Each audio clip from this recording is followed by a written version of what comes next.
इसके पहले हम लोग पढ़ रहे थे लोकोक्तियाँ, उसके साथ पढ़ना था मुझे वहाँ में मुहावरे, लेकिन अभी लोकोक्तियाँ थोड़ी सी और पढ़ ली जाएं। कई लोकोक्तियों को मैंने किताबों में देखा, समझा। तो जैसे कल एक लोकोक्ति बताई थी, जूतों की बात जूतों के लोग जूतों के भूत बातों से नहीं मानते। जूतों के भूत बातों से नहीं मानते। तो ये कहीं कोई कविता नहीं है, लोगों ने अपने आप अपने अनुभव के आधार पर बनाई है। ऐसे ही कई और लोकोक्तियाँ देखिए हम लोग पढ़ते हैं, अंधी पीसे कुत्ता खाए। माने एक अंधी अंधी महिला पीस रही है, गेहूं या कोई सी चावल कुछ पीस रही है, और उसको आराम से कुत्ता खा रहा है। माने काम कोई और करे और उसका परिणाम, उसका फल कोई और ले रहा है। जैसे अंधे के हाथ बटेर लगना, माने एकाएक कोई बहुत अच्छा सामान आ जाए। जैसे एक गरीब आदमी ने एक टिकट खरीद लिया लॉटरी का, और उसको होता है 1 करोड़ रुपया मिल गया या 1,10,00,000 मिल गया, तो लोग कहेंगे अंधे के हाथ बटेर लग गई। अंधों में काना राजा। एक गांव में बहुत बच्चे रहते हैं, लेकिन वो ज़्यादा अच्छे पढ़े लिखे नहीं हैं। एक बच्चा केवल एक हाई स्कूल या इंटरमीडिएट की अच्छे अंकों से परीक्षा पास हो गया, तो लोग कह देते हैं अंधों में काना राजा।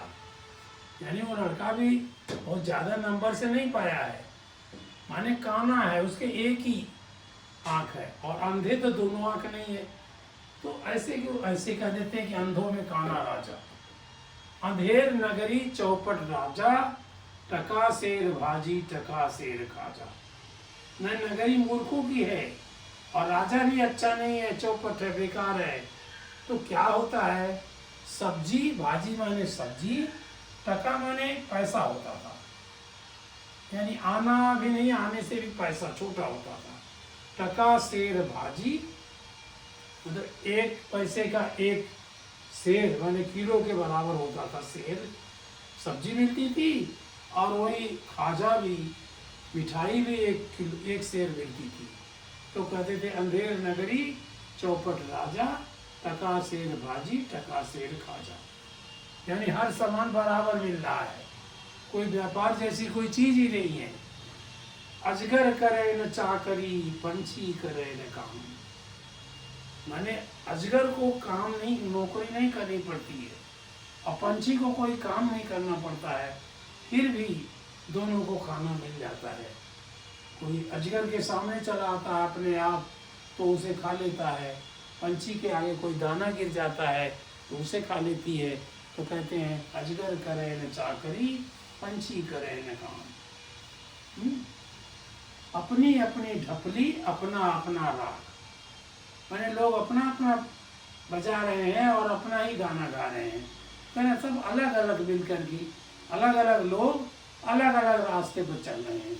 जहाँ एक गांव में अलग अलग लोग हो, वो जातियों धर्मों सब में बटे हुए हों, जबकि उनका एक ही गाना है कि वो अपने गरीबता को दूर करें, गरीब से थोड़ा पैसे उनके पास हो जाए, खाने वगैरह की व्यवस्था हो जाए, उस पर नहीं जा रहे हैं।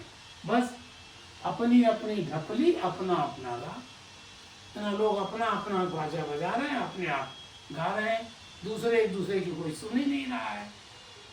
आए थे हरि भजन को, ओटन लगे कपास। मैंने किसी और काम के लिए आए थे और कोई दूसरा काम करने लगा। जैसे अभी हमने घर में ही देखा कि हमने को बताया काम करने वाली बिटिया को कि वो जो है जरा हमारे लिए दवा खाने के लिए पानी ला दो। हम दवा लेके बैठे थे और वो गई कोई और काम करने लगी, सब्जी काटने लगी। तो वही है, अपने आए थे हरि भजन को, ओटन लगे कपास, ओटन माने काटना, ओटन माने जो सूत बनाते हैं, कपास माने कपास से रुई निकलती थी, रुई से सूत निकाला जाता, उसको ओटन कहते थे। ओटन लगे कपास मैंने कपास से रुई बना, रुई से कपास से रुई बनाने लगे या रुई से धागा बनाने लगे। आए थे भगवान का भजन करने के लिए, तो भूल गए, ओटन लगे कपास, आगे कुआं पीछे खाई। क्या करे बेचारा, अपने घर से निकल गया, एक आदमी, एक लड़का अपने घर से निकल गया, शहर गया, वहाँ कुछ नौकरी नहीं मिली। अब घर वालों ने भी कहा कि जब तक नौकरी नहीं करोगे तो आना मत हमारे घर। तो कह रहा वही कहेंगे, आगे कुआं पीछे खाई। न आगे बढ़ने के लिए कोई चीज़ है, अब पीछे गिरने के लिए तो है ही, गिर जाएगा उसी में। ईश्वर की माया, ईश्वर की माया, कहीं धूप कहीं छाया। ये भगवान का है, बनाया हुआ है, कहीं धूप पड़ती है और कहीं छाया होती है। तो कभी ऐसी चीज़ हो जाती है कि कोई गया और परेशान हुआ, लेकिन अचानक उसको कोई चीज़ मिल गई, तो कहेंगे लोग ईश्वर की माया, कहीं धूप कहीं छाया। एक अनार 100 बीमार, यानी चीज़ एक ही है और 1000 लोग उसके लिए कह रहे हैं कि मुझे दे दो, मुझे दे दो। जैसे एक ही नौकरी का पद निकला और 1000 लोग फॉर्म भर रहे हैं, तो कहेंगे एक अनार 100 बीमार, किसको दूँ, किसका दाना दूँ इसका। एक तो करेला, दूसरे नीम चढ़ा। एक व्यक्ति, एक बच्चा बहुत तेज बोलता है, बहुत गुस्से में बोलता है, अच्छा नहीं बोलता, और दूसरा किसी से ऐसे से दुश्मनी, दोस्ती कर ली उसने, तो वही कहते हैं एक तो करेला, दूसरे नीम चढ़ा। एक तो स्वयं गंदा था, स्वयं ही बुरा था, दूसरा बुरे के साथ दोस्ती कर ली। तो वही कहते हैं एक तो करेला, करेला काला होता है, वो तो थोड़ा कड़वा होता है, और नीम भी कड़वी होती है। एक तो करेला, दूसरे नीम चढ़ा। घर का जोगी जोगिया, अन्य गांव का सिद्ध। जो गांव का आदमी होता है, घर का जो व्यक्ति होता है, जो अच्छा व्यक्ति होता है, उसको लोग भी अच्छा नहीं मानते। मैंने जोगी जो योगी है, योगी जो है बहुत अच्छा विद्वान व्यक्ति है, योग करता है, पूजा पाठ करता है, उसको जोगिया माने कहते हैं भीख मांगने वाला है। अन्य गांव का सिद्ध, लेकिन दूसरे गांव में जाता है तो उसको सिद्ध पुरुष मानते हैं, कहते हैं बहुत योग्य है ये, और बाबा जी बहुत अच्छे हैं, बहुत पुजारी हैं। तो अपने घर का जोगी जोगिया, अन्य गांव का सिद्ध। चोर चोर मौसेरे भाई, ये कहते हैं लोग चोर चोर मौसेरे भाई। अगर एक व्यक्ति दूसरे व्यक्ति की सहायता कर रहे हैं, दोनों बुरे हों, तो कहेंगे चोर चोर मौसेरे भाई। एक तो वो खुद ही अपना आप चोर था, दूसरा चोर से उसने दोस्ती कर ली, तो चोर चोर मौसेरे भाई। ऐसे ही है, एक तो करेला, दूसरे नीम चढ़ा। तो इसकी करेलापन की कड़वाहट बढ़ जाती है नीम पर चढ़ने से। तो चोर चोर मौसेरे भाई, तो चोर हैं, दोनों चोर हैं, और उनको कहते हैं मौसेरे भाई हैं, तो एक दूसरे का ही काम जानते हैं, ठीक से कहते हैं। तू डाल डाल, मैं पात पात, माने तुम हर जगह ढूंढेगा, हर जगह जाएगा, हर खोज करेगा, अब मैं उससे भी बढ़ के खोज करूँगा। तुम डाल डाल हर किताब पढ़ोगे, मैं हर पन्ना पढ़ जाऊँगा।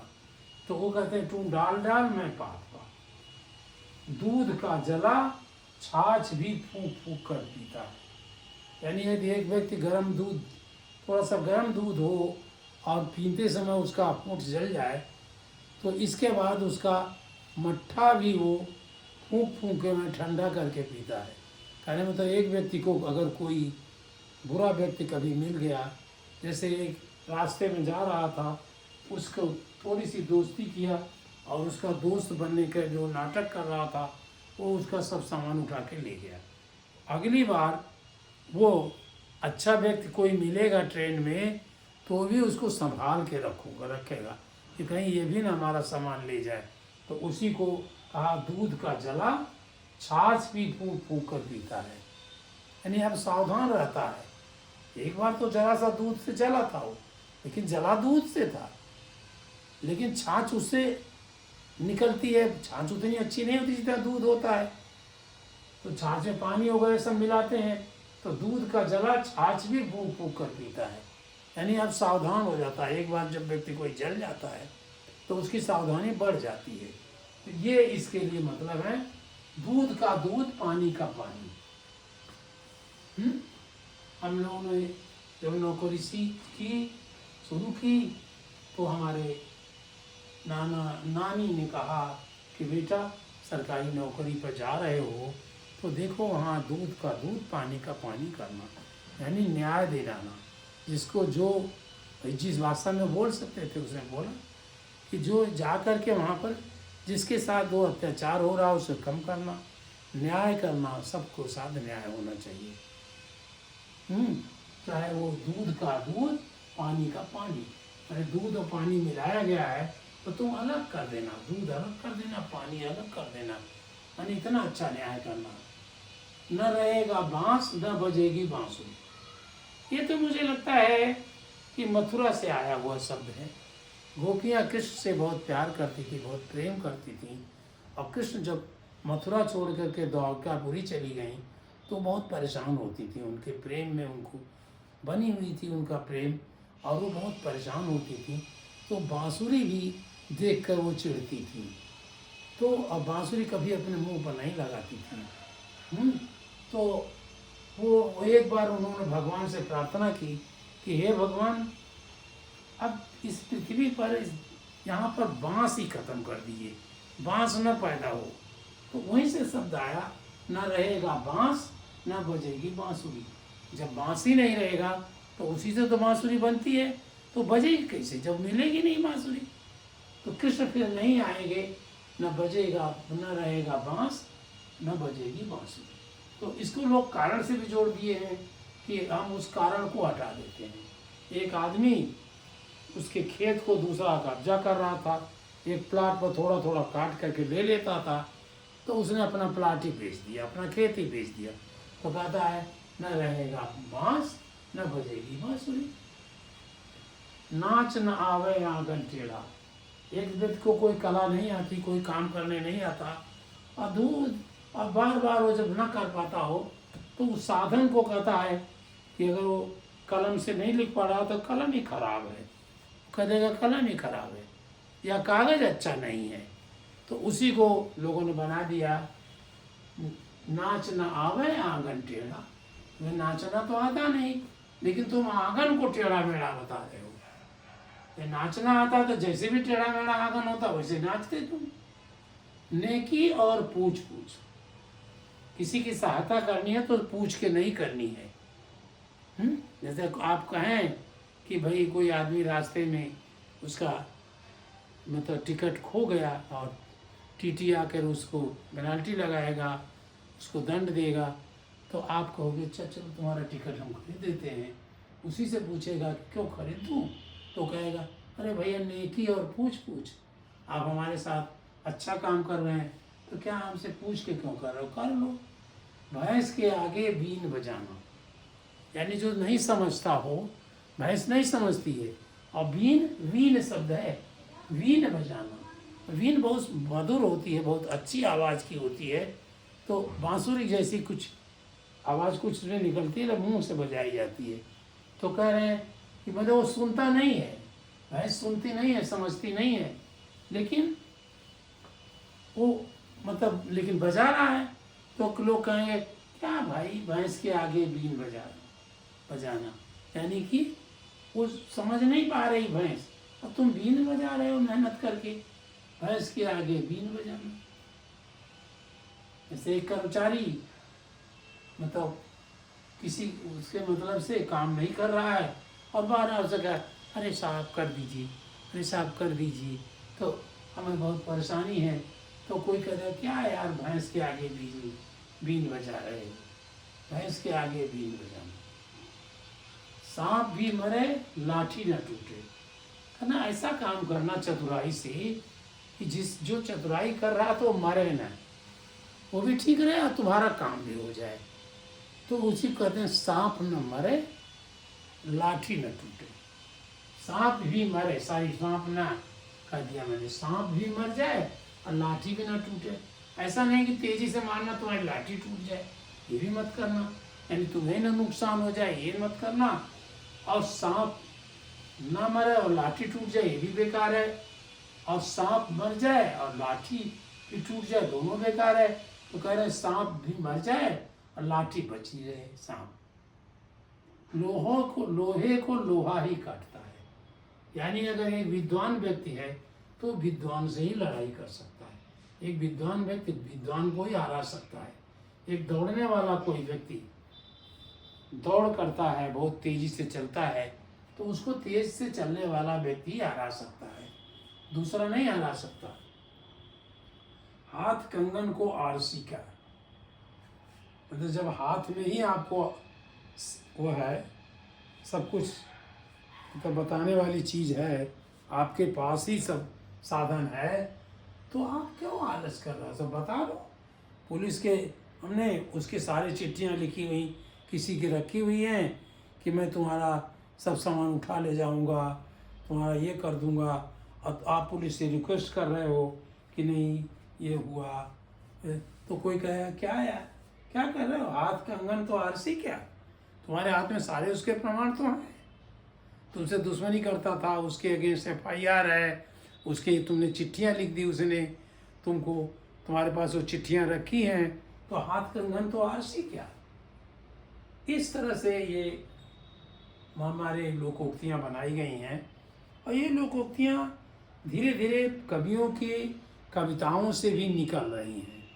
मेरा ऐसा मानना है, मैं कोई भाषा का विद्वान नहीं हूँ, लेकिन मुझे लगता है कि जैसे घाघ की कविता रही, सूख सनीचर बादरी रहे गगन में छाए, कहे घाघ सुन घाघरी बिल बरसे नहीं जाए। तो एक तरह से लोकोक्ति बन रही है, लोकोक्ति बन गई है ये। एक चीज कर्मणे व अधिकारस्तु माँ फलेषु कदाचन, हिंदी का अनुवाद कर रहे हैं, तुम्हारा तो अधिकार केवल कर्म पर है, फल पर नहीं है। तो हिंदी अनुवाद है, वो लोकोक्ति बनती जा रही है। तो लोकोक्तियाँ इन कविताओं से, जनता के अनुभव से, और थोड़े कवि टाइप के लोग होते हैं उनके मुंह से जो बना देते हैं अपने दिमाग से, वो लोकोक्ति बन जाती है। जैसे दे नाच न आवे आंगन टेढ़ा, ये अनुभव से आया होगा। न रहेगा बांस न बजेगी बांसुरी, हमने कारण ही समाप्त कर दिया। दूध का दूध पानी का पानी, मैंने दोनों अलग अलग कर दिया। दूध में किसी ने पानी मिलाया, और जो न्याय देने वाला था, न्यायालय था, और उन्होंने DM थे, जज साहब थे, उन्होंने क्या किया, दूध का अलग कर दिया, पानी को अलग कर दिया। तो दूध का दूध पानी का पानी, एक लय भी आ गया। नेकी और पूछ पूछ, ये भी लय आई। तो ये सब अनुभव हैं, लय हैं, और इसमें कविताएं भी शामिल हो जाती हैं। कविताएं होती रहेंगी, धीरे धीरे इनकी संख्या बढ़ती रहेगी। अब लोग कहने लगे काम पर क्या अधिकार है, तुम्हारा तो काम पर अधिकार है, फल पर क्या अधिकार है? क्यों फल की इच्छा करो? मरना तो सबको है, ऐसे नहीं लोग कहते हैं, अरे मरना तो सबको है, आए को इतना क्या करना है, मरना तो सबको है। कौन अपने साथ रुपए की गठरी लेके जाता है? ये सब धीरे धीरे लोकोक्तियाँ बनती जाएंगी, और वो बन रही हैं, इनकी संख्या धीरे धीरे बढ़ेगी। हमने भले ही लगभग 23 इस समय लिखा, 6-7 पहले लिखा होगा, 30 लिखा, लेकिन ये तो 3 लाख होगी, थोड़ी से थोड़ी नहीं। इनसे हमारी मतलब भाषा बहुत अच्छी होती है। जैसे कल आपको बताया था मैंने, उसके बारे में मैंने जानकारी की कि मैं लगता अच्छा नहीं सुन पाया, तो बाद में उसी लड़की से मैंने पूछा तुमने कल क्या कहा था बेटा? तो उसने कहा नहीं, मैंने कहा था जूतों का भूत बातों से नहीं मानते, या लातों का भूत जूतों से नहीं मानते। तो ये जनता, सामान्य जनता में जो पढ़े लिखे हों या ना हों, उनमें ये लोकोक्तियाँ प्रचलित हैं, प्रचलित रहेंगी, और बहुत सुंदर है। अपनी अपनी ढपली, अपना अपना राग लोग राजनीति में कह देंगे। अलग अलग लोग पार्टियां बना रहे हैं, अलग अलग लोग कर रहे हैं, काम कोई नहीं हो पा रहा, तो कहेंगे अपनी अपनी ढपली, अपना अपना राग। कोई कुछ कहता है, कोई कुछ कहता है। अब कोई कहेगा भाग्य पर, तो कहेगा यार काहे को, अजगर करे न चाकरी, पंछी करे न काम। ये दोनों के भाग्य से उनको मिल जाता है। और कोई अच्छा बच्चा, थोड़ा सा अच्छा बच्चा, बहुत अच्छा नहीं, टॉपर नहीं है, फर्स्ट या सेकंड में है वो, 10वीं में फर्स्ट या सेकंड आया, तो और वहाँ के कोई पढ़ा लिखा नहीं था, तो कह दिया अंधों में काना राजा। उसका बहुत सम्मान होने लगा कि लड़का चलो हाई स्कूल सेकंड डिवीजन में आ गया, बहुत सम्मान होने लगा। कोई कह दिया अंधों में काना राजा है भाई। इस तरह ये आप लोकोक्तियाँ हैं, इनको सुनते रहिए, और जब सुनिए तो समझिए। और ये आप आगे की अपने निबंध में, और जहाँ आप चिट्ठियाँ हैं जो भी लिखते हों, जो प्रश्न आपसे पूछे जाते हैं, उनमें रहिए। अपने दोस्तों को भी सुनाइए, वो भी कुछ सुना देंगे। कहेंगे तुम कहाँ यार अंधों में काना राजा बने पड़े हो गाँव में, ऐसे करें। तो आप बुरा मत मानिए, वो एक भाषा को अच्छा कह रहा, तुम्हारा दोस्त है, अच्छी चीज़ है। और उसका एकाएक सारे क्वेश्चन बड़े अच्छे जो पढ़ा था वही आ गया, तो आप कह दोगे अरे भाई तुम कहाँ पढ़ते थे, अंधे के हाथ बटेर लग गई। ने 4 क्वेश्चन आपने पढ़ा और चारों आ गए, तो कह दोगे अंधे के हाथ बटेर लग गई। इस तरह आप एक ही पद का है और सब लोग उस पर लगे पड़े हैं। एक चीफ मिनिस्टर बनना है, एक मिनिस्टर बनना, एक ही बनना है, और सैकड़ों लोग जो है लगे हुए, तो कहोगे एक अनार 100 बीमार। इस तरह आप इनके अर्थ को समझिए। कहने को ये कुछ और है और समझने को कुछ और है। यानी एकदम से ये नहीं है कि चोर चोर मौसेरे भाई, वास्तव में चोर चोर मौसेरे भाई नहीं है, वो दुश्मन के भी भाई हो सकते हैं, लेकिन दोनों चोर हैं तो कहोगे चोर चोर मौसेरे भाई। मेरे अनुसार दोनों बहुत अच्छे हैं, तो भी कोई कह दे कि चोर चोर मौसेरे भाई, लेकिन वो अच्छा नहीं लगेगा। इसलिए आप जो खराब हैं उन्हीं को चोर चोर भाई कहिए। अपने दोस्त से कहते तुम बहुत पढ़ते हो ना, तुम डाल डाल मैं पात पात, तुम हर किताब पढ़ते हो, मैं हर पढ़ना पढ़ता हूँ, तो डाल डाल मैं पात पात। यानी पेड़ की एक डाली है, उस पर चिड़िया वो जाती है, और वो कहता है कि मैं तो पत्ते पत्ते पे चला जाता हूँ, तो तू बड़ा है कि मैं बड़ा हूँ, मैं अच्छा पढ़ूँगा तो तुम अच्छा करोगे। यही चीज़ है। तो आप इनको लोकोक्तियों को इस तरह जानिए और इसके मज़े लीजिए, बहुत आनंददायक है। जब आप बोलोगे तो बहुत अच्छा लगेगा। जैसे उसी लड़की के कहने पर मैंने एक पूरा आप लोगों को पढ़ाया कि लातों का भूत बातों से नहीं मानती, तो मैंने ये उसके कहने से ही आपको ये ढूंढा, मिली किताबों में, मैंने भी नकल मारी है, इतनी नहीं इनको याद है, लेकिन ये इकट्ठा करके आपके सामने रख दिया ताकि कुछ आप भी सीख लो, कभी बोलने लगो, समझ के बोलना, लेकिन इसमें कहीं टेढ़े ना रहे भाई। अपने मम्मी को मत कह देना ज़रा सा खाना खराब हो जाए तो कह दो नाच ना आवे आंगन टेढ़ा, कह दो सब्जी खराब आई थी, कह दे बेटा क्या कहूँ सब्जी खराब थोड़ी जाएगी, आप मत कहना कि नाच ना आवे आंगन टेढ़ा। वहाँ आपको नहीं कहना, आपको सोचना है कि कहाँ कहना है। और तुम्हारा दोस्त कहे कि क्या कहूँ एग्जामिनेशन अच्छा नहीं दे पाया, हमारी कलम में स्याही कम हो गई थी, तो कहोगे नाच ना आवे आंगन टेढ़ा। ऐसे आप इसका प्रयोग करोगे और करते रहिए। ये सुंदरता के लिए है, मज़े लेने के लिए है, ये शब्दों का खेल है, ये और कोई चीज़ नहीं। आप इसके साथ खेलिए, मस्ती मारिए और आगे बढ़िए, 2 कदम आगे बढ़िए, 2-2 करके बहुत दूर चले जाओगे, बहुत ऊंचे हो जाओगे। इसलिए मैं यही कहूँगा कि आप पढ़िए और मुझे बताइए। बताना कैसे है, आपको सब्सक्राइब करके बताना होगा, ताकि मैं जानूँ कि आप कितना पढ़ते हैं। धन्यवाद जी।